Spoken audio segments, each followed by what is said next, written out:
Praise the lord. ಎಲ್ಲರಿಗೂ praise the lord. ಈ ದಿನ ಎಲ್ಲರೂ ಕೂಡಿ ಬಂದಿದ್ದೀರಾ ಎಂದು ನಾನು ನಂಬ್ತಾ ಇದ್ದೀನಿ. ದೇವರ ಮಕ್ಕಳೇ, ನೋಡಿ ಬನ್ನಿ ನಾವು ಸಂದೇಶದ ಕಡೆಗೆ ಹೋಗೋಣ. ಹೋಗೋದಕ್ಕಿಂತ ಮುಂಚೆ ದೇವರಿಗೆ ಘನಪಡಿಸೋಣ. Hallelujah, hallelujah. ಆತ್ಮನೇ ನಮ್ಮ ಮಧ್ಯದಲ್ಲಿ ಸಂಚರಿಸು, ಆತ್ಮನೇ ನಮ್ಮ ಮಧ್ಯದಲ್ಲಿ ಸಂಚರಿಸು, ನಮ್ಮ ಹೃದಯದಲ್ಲಿ ನಿವಾಸಿಸು ಆತ್ಮನೇ. ಅಪ್ಪ ತಂದೆಯೇ ಯೇಸುವೇ, ನಿನ್ನನ್ನು ಮಹಿಮೆ ಪಡಿಸುವೆ ದೇವನೇ. ಪವಿತ್ರನೇ ಪವಿತ್ರನೇ ಸರ್ವವಲ್ಲಭ ನೀನೇ, ಸ್ತುತಿ ನಿಮಗೆ ಸ್ತುತಿಸುವೆವು. Alleluia,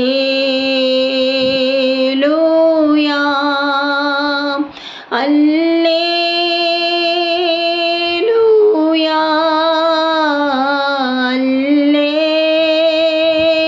alleluia, hallelujah. Thank you Jesus. Praise the Lord, praise the lord. ಎಲ್ಲರಿಗೂ ಸಬ್ಬದಿನ ಎಲ್ಲರಿಗೂ ಪ್ರೇಸ್ ದ ಲಾರ್ಡ್. ಕರ್ತನು ಕೊಟ್ಟಿರುವಂಥ ವಾಕ್ಯ ನಿಮ್ಮ ಮುಂದೆ ಸಾರುವುದಕ್ಕೆ ನಾನಿವತ್ತು ಆಯುಧಪಡಿಸಿ ಪರಿಶುದ್ಧಾತ್ಮನ ಮೂಲಕವಾಗಿ ನಿಮ್ಮಲ್ಲಿ ಮೊರೆ ಇಡಲು, ನಿಮ್ಮನ್ನು ಸಂದೇಶದಲ್ಲಿ ಕರೆದುಕೊಂಡು ಹೋಗುವುದಕ್ಕೂ ನನ್ನನ್ನು ದೇವರು ಆಯುಧಪಡಿಸಿದ್ದಾರೆ. ಬನ್ನಿ ಎಲ್ಲರೂ ವಾಕ್ಯದ ಕಡೆಗೆ ಹೋಗೋಣ. ಇಲ್ಲಿ ದಾವೀದನು ಶತ್ರುಪೀಡಿತನಿಂದ ಯಾವ ರೀತಿ ಬಾಧೆ ಪಟ್ಟು ಆತನ ಹಾದು ಹೋಗ್ತಾ ಇದ್ದಾನೆ ಅಂತ ನಾವು ನೋಡಿಕೊಳ್ಳೋಣ. ತೆಗಿರಿ, ಸತ್ಯವೇದ ಪುಸ್ತಕ ಇದ್ದರೆ ತೆಗೆದುಕೊಳ್ಳಿರಿ, ಬರೆದಿಟ್ಕೊಳ್ಳ್ರಿ. ಸಮಯ ಇರುವಾಗ ಓದಿ ಧ್ಯಾನ ಮಾಡಿರಿ. ನಿಮ್ಮ ಅವಸ್ಥೆಗಳಿಗೆ ಇದು ವಾಕ್ಯಗಳನ್ನು ಇಟ್ಟು ಕರ್ತನ ಕರೆಯಲ್ಲಿ ಪ್ರಾರ್ಥನೆ ಮಾಡಿರಿ. ಹಲ್ಲೆಲೂಯಾ. ದೇವರು ನಿಮ್ಮನ್ನು ಆಶೀರ್ವದಿಸಲಿ. ಕೀರ್ತನೆ 86 1, 2, 3 ಓದಿಕೊಳ್ಳೋಣ ದೇವರ ಮಕ್ಕಳೇ. ಇಲ್ಲಿ 1, 2, 3ರಲ್ಲಿ ಕೀರ್ತನೆಯಲ್ಲಿ ದಾವೀದನು ಯಾವ ರೀತಿ ದೇವರ ಹತ್ರ ಮೊರೆ ಇಡ್ತಾ ಇದ್ದಾರೆ ಎಂದು ನಾವು ಓದಿಕೊಳ್ಳೋಣವೇ. ಯೆಹೋವನೇ, ಕಿವಿಗೊಡು, ನನಗೆ ಸದುತ್ತರವನ್ನು ದಯಪಾಲಿಸು. ಕುಗ್ಗಿದವನು ದಿಕ್ಕಿಲ್ಲದವನು ಆಗಿದ್ದೇನೆ. ನಾನು ನಿನ್ನ ಭಕ್ತನು, ನನ್ನ ಪ್ರಾಣವನ್ನು ಉಳಿಸು. ನೀನೇ ನನ್ನ ದೇವರು, ನಿನ್ನಲ್ಲಿ ಭರವಸವಿಟ್ಟಿರುವ ನಿನ್ನ ಸೇವಕನನ್ನು ರಕ್ಷಿಸು.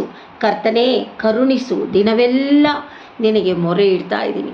ನೋಡಿ ದೇವರ ಮಕ್ಕಳೇ, ನಾನಾಗಲಿ ನೀವಾಗಲಿ ದೇವರ ಹತ್ರ ನಾವು ಮೊರೆ ಇಡ್ತಾ ಇದ್ದೀವಿ.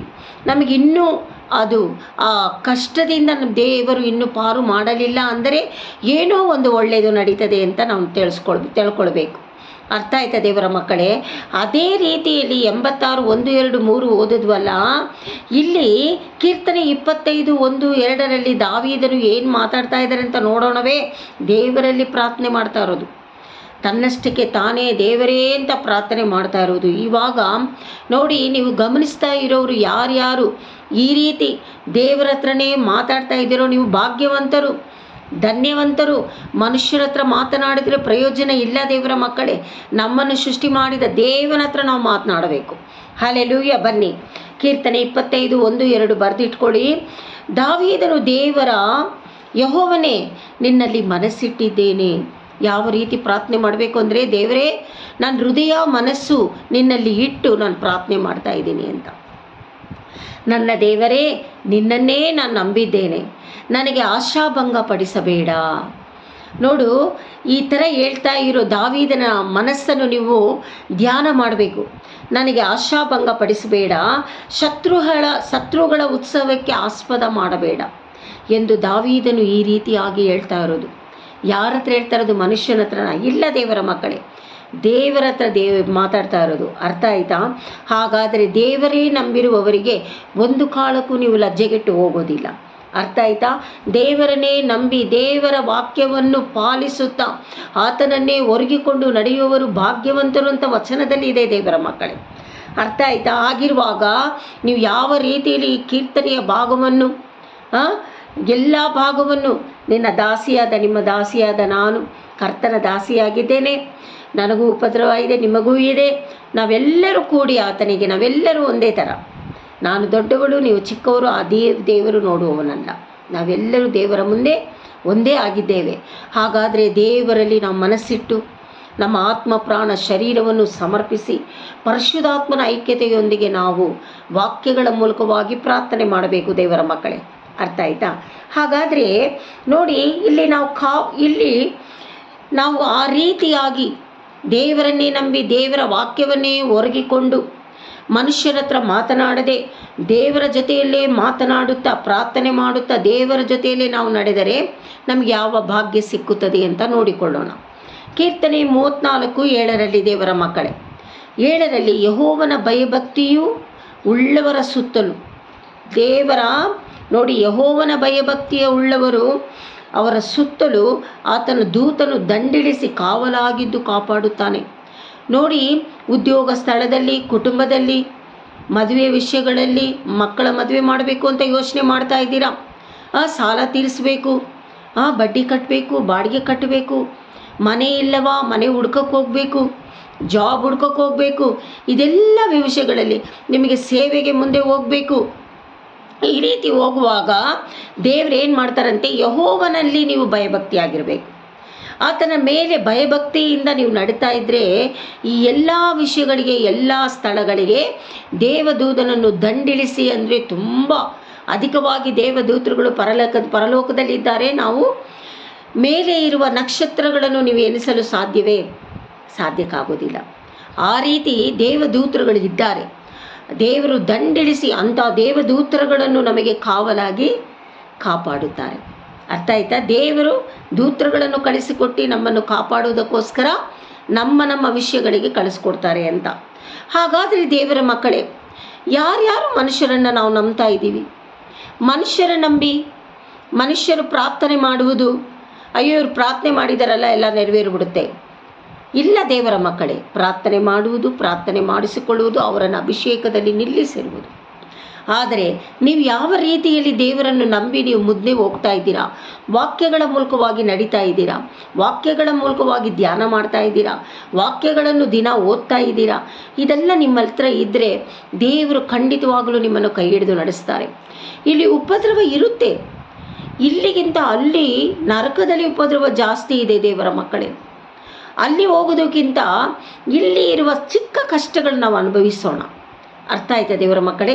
ದೇವರು ನಮ್ಮನ್ನು ಕೈ ಬಿಡುವನಲ್ಲ. ನಮಗೆ ಎಷ್ಟು ಸಾಧ್ಯವೋ ಸಹಿಸಿಕೊಳ್ಳೋದಕ್ಕೆ ಸಾಧ್ಯ ಅಷ್ಟೇ ದೇವರು ನಮಗೆ ಕಷ್ಟ ಕೊಡೋದು. ಏತಕ್ಕೋಸ್ಕರ ಕಷ್ಟ ಕೊಡ್ತಾ ಇದ್ದಾರೆ?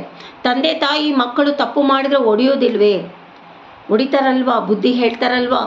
ಅದೇ ರೀತಿ ನಮ್ಮ ಸೃಷ್ಟಿಕರ್ತನಿಗೆ ನಮ್ಮ ಮೇಲೆ ಅಧಿಕಾರ ಇದೆ ದೇವರ ಮಕ್ಕಳೇ. ಅರ್ಥ ಆಯ್ತಾ?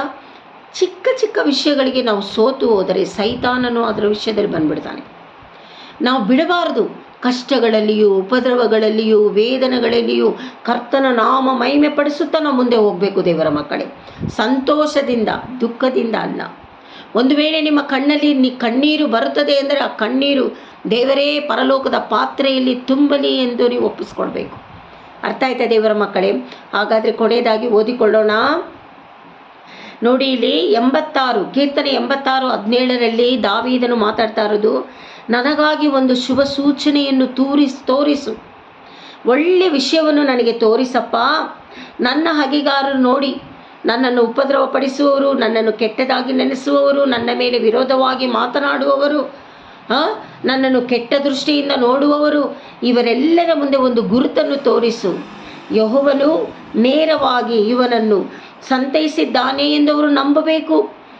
ಯೆಹೋವನು ಇವಳಿಗೆ ಬಿಡುಗಡೆ ಕೊಟ್ಟಿದ್ದಾನೆ, ಯೆಹೋವನು ಇವರ ಜೊತೆಯಲ್ಲಿ ಇದ್ದಾನೆ ಅಂತ ಅವರಿಗೆ ನಂಬಿಕೆ ಬರಬೇಕು. ಆ ಥರ ಒಂದು ಗುರುತನ್ನು ತೋರಿಸು ದೇವರೇ ಅಂತ ಇಲ್ಲಿ ದಾವೀದನು ಕೇಳ್ತಾ ಇರೋದು. ಹಾಗಾದರೆ ಗುರುತು ಏನಿರಬಹುದು ದೇವರ ಮಕ್ಕಳೇ? ನಮ್ಮ ನಡವಳಿಕೆ ಸರಿಯಾಗಿರಬೇಕು, ನಮ್ಮ ಮಾತು ಸರಿಯಾಗಿರಬೇಕು, ನಮ್ಮ ಕಣ್ಣುಗಳು ಸರಿಯಾಗಿರಬೇಕು. ದೇವರ ಎಣಿಕೆ ಎಲ್ಲ ಇದೆ ದೇವರ ಮಕ್ಕಳೇ. ನಾವು ದೇವರ ಕೊಟ್ಟಿರುವಂಥ ದೇವರ ಸ್ವಭಾವದಲ್ಲಿ ನಾವು ನಡೆದರೆ ಕರ್ತನು ಖಂಡಿತವಾಗಲು ನಮಗೆ ಅವರು ನಾಚಿಕೆ ಪಡತಕ್ಕ ಹಾಗೆ ದೇವರು ನಮ್ಮನ್ನು ಉನ್ನತ ಸ್ಥಾನದಲ್ಲಿ ಕೆಳಗಿನಲ್ಲ ಮೇಲಿನವರಾಗಿ ನಿಲ್ಲಿಸಲು ಸಾಧ್ಯ. Hallelujah, hallelujah.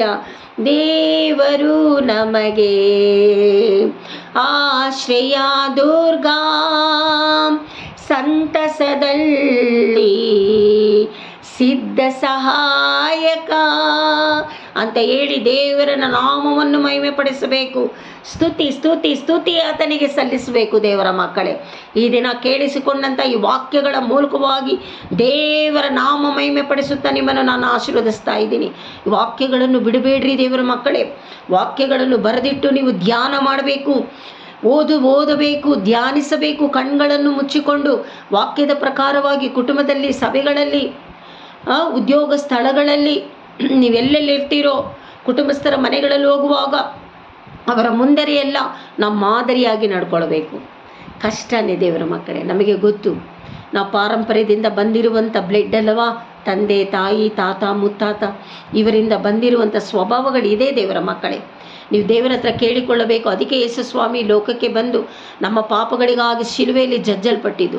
ಅದಕ್ಕೋಸ್ಕರ ದೇವರೇ ಈ ಸ್ವಭಾವ ಎಲ್ಲ ಶಿಲುವೆಯಲ್ಲಿ ಜಜ್ಜಲ್ಪಡಲಿ ದೇವರೇ ಅಂತ ಹೇಳ್ಬಿಟ್ಟು ಸಂತೋಷದಿಂದ ನೀವು ಮುಂದೆ ಹೋಗಿ ನಿಮ್ಮ ಪ್ರಾರ್ಥನೆ ಖಂಡಿತವಾಗಲೂ ದೇವರು ಕೇಳಿ ನಿಮ್ಮನ್ನು ಆಶೀರ್ವದಿಸುವನಾಗಿದ್ದಾನೆ.